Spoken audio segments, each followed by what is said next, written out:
10年倾囊相授，我把徒弟当亲儿子养，谁想他转头在资方面前将我定为成本浪费。陈年酒坊的资方会议上，投影幕部降本增效方案6个大字格外刺眼，首席勾调师陆之行的名字赫然列在优化名单首位。陆师傅的手艺确实不错，但他依赖个人经验，我们的 AI 勾调系统准确率达92%，成本仅需人工1/10。陆之行站在门口，看着曾经瘦得像竹竿，如今西装笔挺的徒弟，想起10年间的付出，学费、房租、10万手术费，桩件涌上心头。当年他跪地哭着说温情难报，如今却把传统工艺批成高成本低效率，真是可笑。林工说得对，现在是科技时代，不能总靠老师傅的鼻子和舌头。既然我是成本浪费，那这位置我让了。他转身走出会议室，秘书小刘快步追来，满脸焦急。而陆之行已掏出手机，拨通了竞争对手周远山的电话。周总，你上次说的首席酿造师职位还缺人吗？我有个条件，我的团队你要全收。缺，当然缺，只要你来，你要什么条件尽管开，建个厂都成。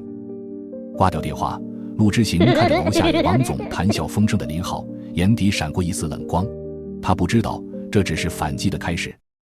回到办公室，陆之行关上门，指尖摩挲着手机屏幕上竞争对手分组里的周远山名字。10年酒坊生涯涌上心头。从快倒闭的小作坊到估值10亿，秦岭秦梦英哪款不是我熬出来的？现在倒成了浪费。老赵的电话打了进来，他是陆之行带了12年的大徒弟，也是副总勾调师。师傅，听说资方要搞 AI， 还要优化你，这简直是卸磨杀驴。时代变了，资本要的是利润，你想走吗？我找到了新去处。您走我就走，跟着您才有真正的酿酒手艺可学。AI那玩意冷冰冰的，哪懂酒魂？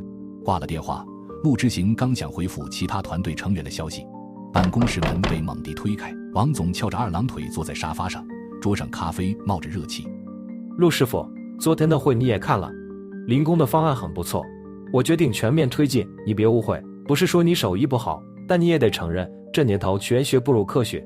王总，勾调不是数据堆出来的，酒是活的，它会随着时间温度湿度变化，每一坛酒都有自己的性格，这些是 AI 学不会的。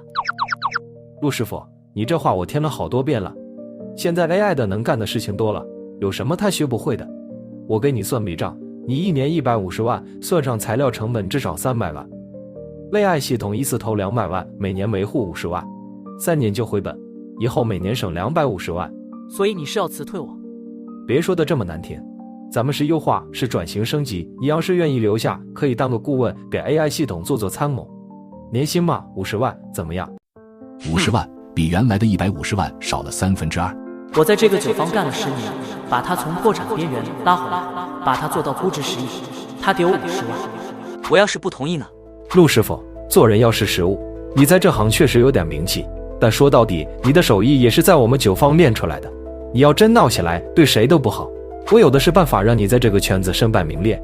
陆之行看着眼前这个3个月前才空降的王总，突然觉得格外可笑。王总，你刚才说传统工艺是玄学，威胁我身败名裂的话，我都录下来了。你敢录音？我在这行干了30年，什么人没见过？你以为我会这么容易让你拿捏？陆之行，敬酒不吃罚酒，你被辞退了，立刻收拾东西滚蛋。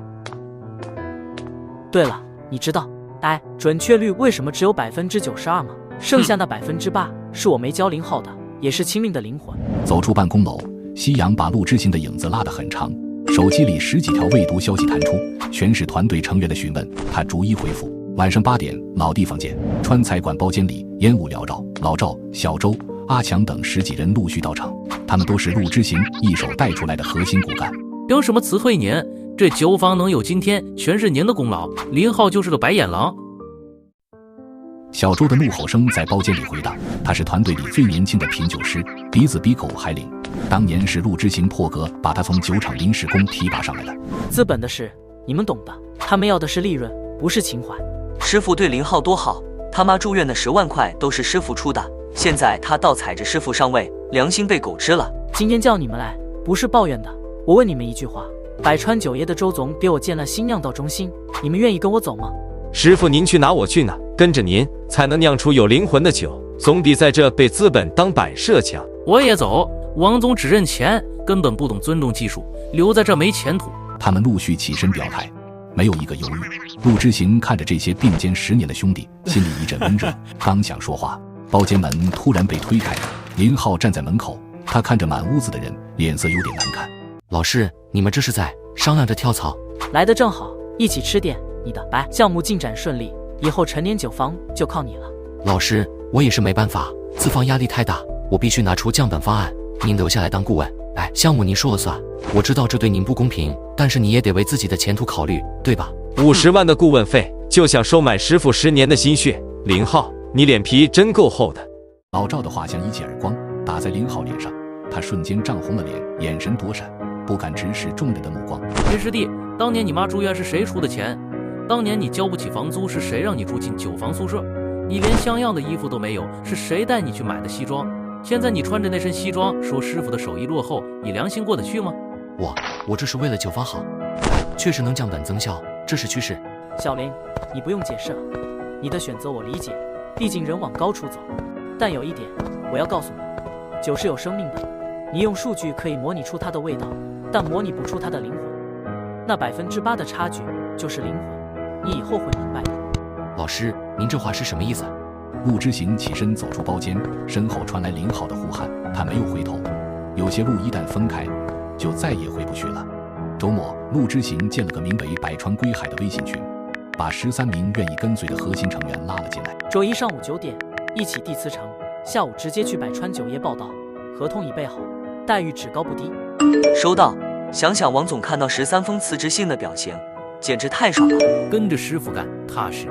百川有周总重视技术，咱们肯定能大展拳脚。周日晚上，陆之行一个人待在勾调室，里面静悄悄的，一排排酒坛子在月光下泛着暗红色的光。陆之行抚摸着最里面那坛20年陈酿，这是他刚来时亲手封的。对不起了，我要带着兄弟们走了，但会带着你们的精神酿出更好的酒。周远胜的电话打了进来，语气里满是兴奋。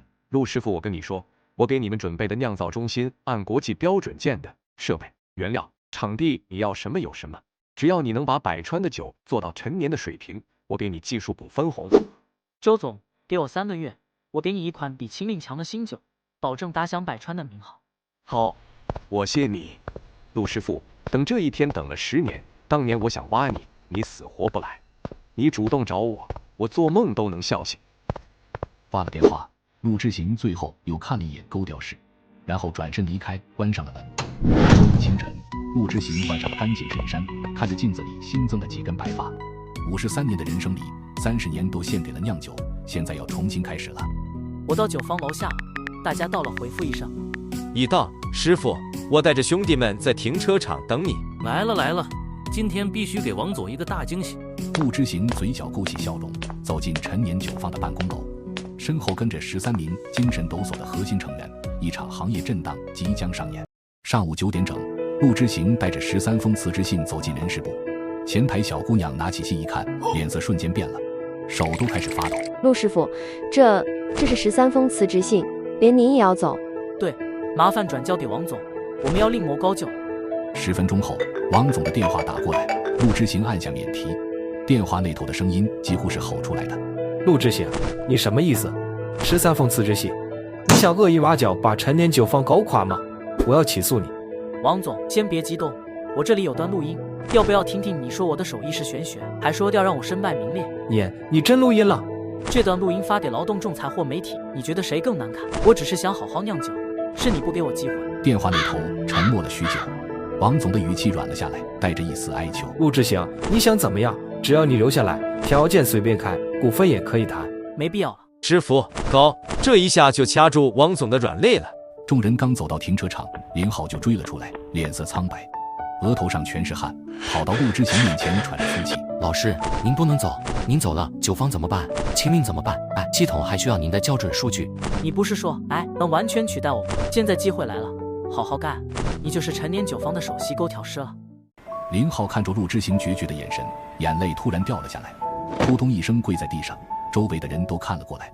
老师，我错了，我真的知道错了，是我被资本蒙蔽了双眼，不该背叛您，求您留下来，我以后再也不敢了。现在知道错了，当初在资方面前说师傅是成本浪费的时候，怎么不想想今天？林浩，你这眼泪也太廉价啊！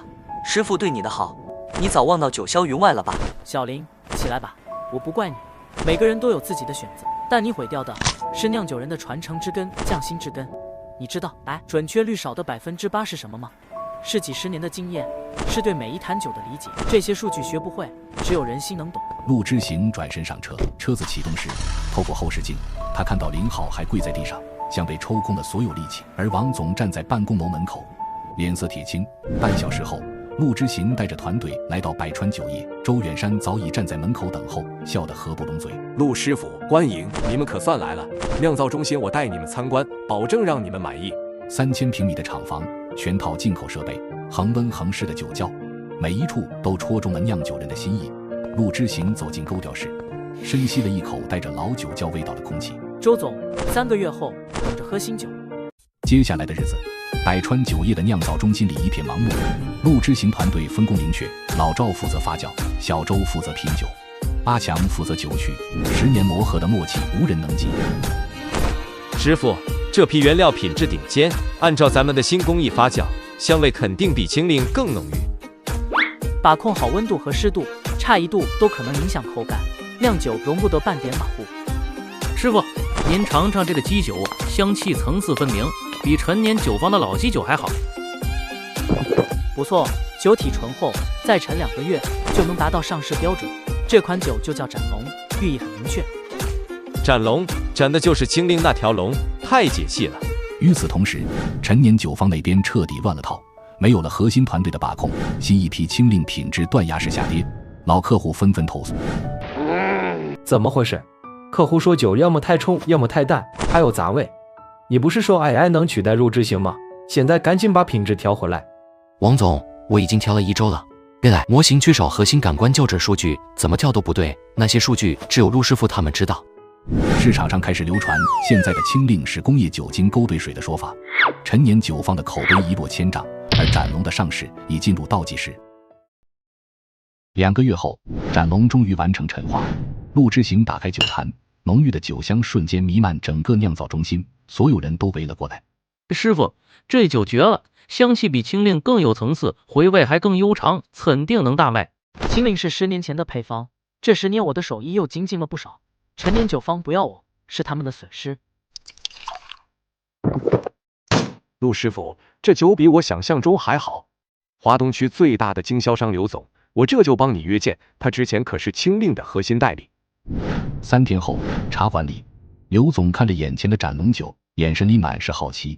他刚停止代理清令，正愁没好产品填补渠道。陆师傅，说实话，现在的清令品质崩得太厉害，客户天天投诉，我也是没办法再停了代理。刘总，尝尝斩龙，要是满意，华东区独家代理给你，定价比清令高30%，但我保证销量不会差。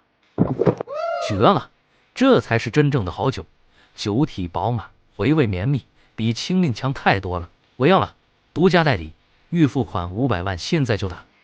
合同当场签订，刘总抱着2箱斩龙离去，扬言1个月内让斩龙铺满华东上千家终端渠道。消息传到陈年酒坊，王总急得像热锅上的蚂蚁，而林浩看着手里的 AI 数据，第一次对自己的方案产生了怀疑。1个月后，华东市场彻底变天，斩龙凭借绝佳口感迅速占领终端渠道，老客户纷纷转投斩龙，清令的销量跌到冰点。陆师傅，好消息，斩龙首月销量破1000万，订单都排到3个月后了。董事会决定给你10%的技术干股。谢谢周总，这是我们整个团队的功劳，也是对匠心的认可。师傅，咱们火了，现在行业里都在说斩龙是国酒新贵，比当年的清令还风光。而陈年酒坊这边情况越来越糟，最大的经销商倒戈，老客户退货潮不断，股价暴跌。资方召开紧急会议，要求王总给出解决方案。林浩，你到底能不能调出原来的清令口感？再调不好，咱们都得滚蛋。王总，我真的没办法了，没有陆师傅他们的核心数据，就是个空架子，我根本摸不准酒的灵魂。王总看着桌上堆积如山的投诉信，突然想起陆之行当初说的话，那8%的差距原来是无法逾越的鸿沟。深夜，陆之行收到了王总的邮件，标题是陆师傅，求您救救陈年酒坊。陆师傅，我知道之前是我不对，我不该那样对您，不该说那些话。我现在诚恳地向您道歉，只要您回来，我给您50%的股份，您说什么就是什么，我绝不插手。求您救救九方。陆之行看完邮件，冷笑一声，截了图发到百川归海群里，群里瞬间炸开了。50%的股份，早干嘛去了？现在知道求师傅，晚了。王总这是狗急跳墙了吧？陈年九方都快垮了，给再多股份也没用。不用回复，发张咱们庆功宴的合影给他就行。陆之行副厂团队举着斩龙9杯的合影，没有任何文字，却胜过千言万语。王总看到照片后，再也没有发来任何消息。第二天，行业内传来劲爆消息，资方决定低价变卖陈年九方，王总被踢出局，净身出户。0号的 AI 项目被叫停，降职为普通技术员。陆师傅，陈年酒房要卖了，咱们要不要收购？正好扩大生产规模。不用，一个没有灵魂的酒坊，设备和厂房都是躯效，真正的核心在人，在手艺，这些我们都有。时间过得飞快，1年后，斩龙系列已经成为全国知名的白酒品牌，从华东到西南，到处都能看到斩龙的身影。陆之行也成了行业内公认的陆大师。这天，陆之行受邀参加行业峰会，会场里挤满了业内大佬，纷纷上前与他寒暄。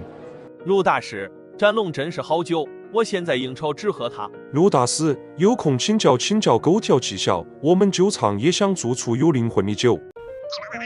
陆之行应付着众人的恭维，目光突然落在会场角落，一个熟悉的身影映入眼帘。您好。他穿着一身廉价西装，手里拿着一摞宣传册，脸上满是沧桑，早已没了当年的意气风发。看到陆之行后，他慌忙低下头想躲开。小林，老师，你现在在哪工作？在一家小酒厂做推销，日子不太好过。话音刚落，0号突然扑通一声跪了下去，周围的人纷纷看了过来，窃窃私语：老师，我错了，我真的知道错了。当年是我鬼迷心窍，是我被资本蒙蔽了双眼，不该那样对您，不该背叛您，求您再给我一次机会吧，我什么都愿意做，哪怕回去给您打下手，给您洗杯子，只要您肯原谅我。这不是当年把陆大师赶走的黑暗项目负责人吗？现在落魄了又来求原谅，真是忘恩负义。陆大师当年对他那么好，现在这样也是活该。小林，你知道勾掉的第一步是什么吗？是选料，是掐头去尾，把最杂、最劣质的部分去掉，只留精华。1年前我就把你去掉了，因为你就是那个最劣质的部分。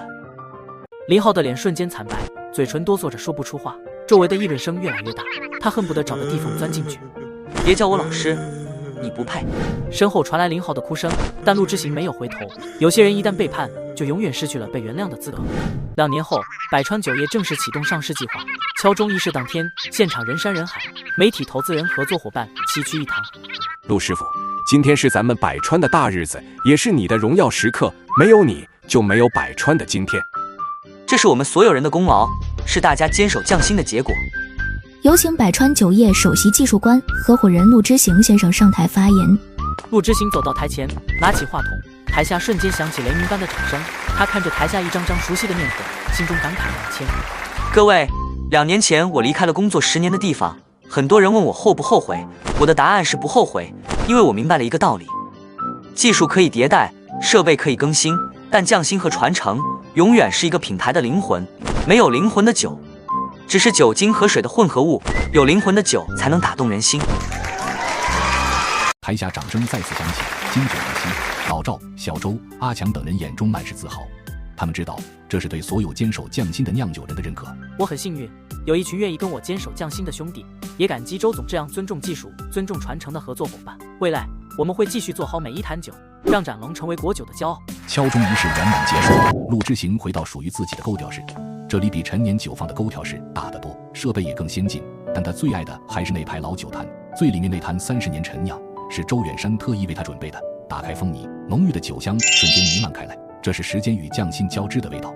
手机震动，一个陌生号码打了进来，陆之行犹豫了一下，还是接了起来。陆师傅，我是王总，恭喜百川上市，你成功了。我当初真是瞎了眼，才会放弃你这样的人才。